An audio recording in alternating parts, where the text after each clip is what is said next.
early on in the February Democratic debate, it was brought up if socialism would potentially destroy the Democratic Party.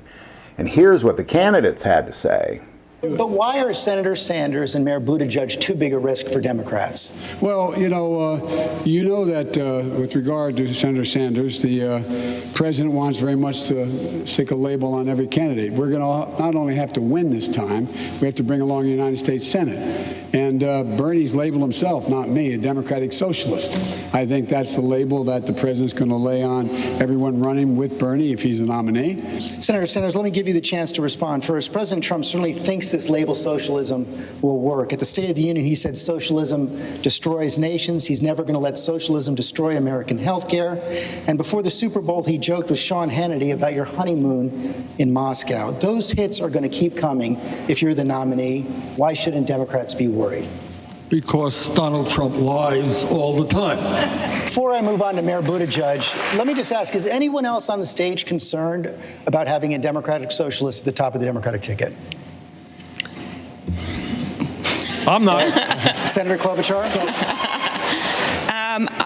Bernie and I work together all the time, but I think we are not going to be able to outdivide the divider-in-chief. And I think we need someone to head up this ticket that actually brings people with her instead of shutting them out.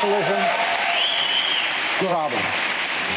I don't think there's any question, George, that after this week, there's a real threat that Donald Trump can get reelected.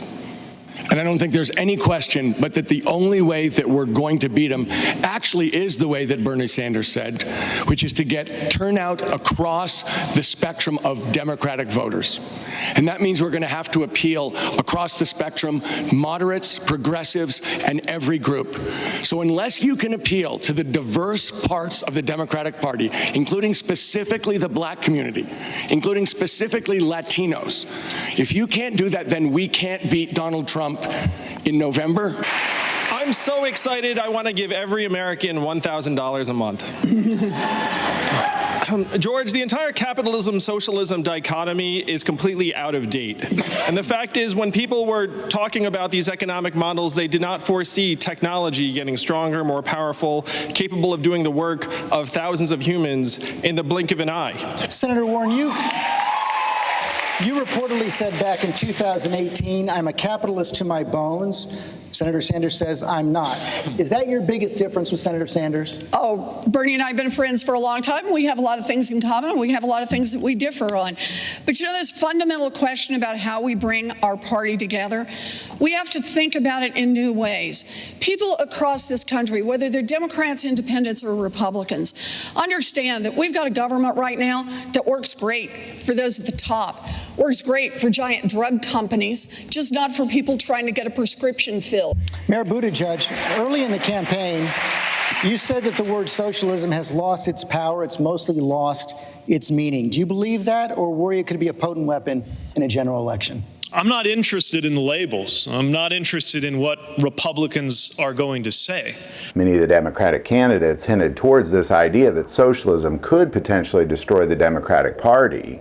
Definitely has the ability to take away the moderates in the middle, which is exactly what the Democratic Party is going to need to win the 2020 presidential election. Only time will tell if it has the potential to stir up voter turnout. Meanwhile, Bernie Sanders continues to keep his eyes on Donald Trump. So there you go. There's our take on what the candidates had to say regarding socialism potentially destroying the Democratic Party. And thank you for watching this episode of GFG Politics.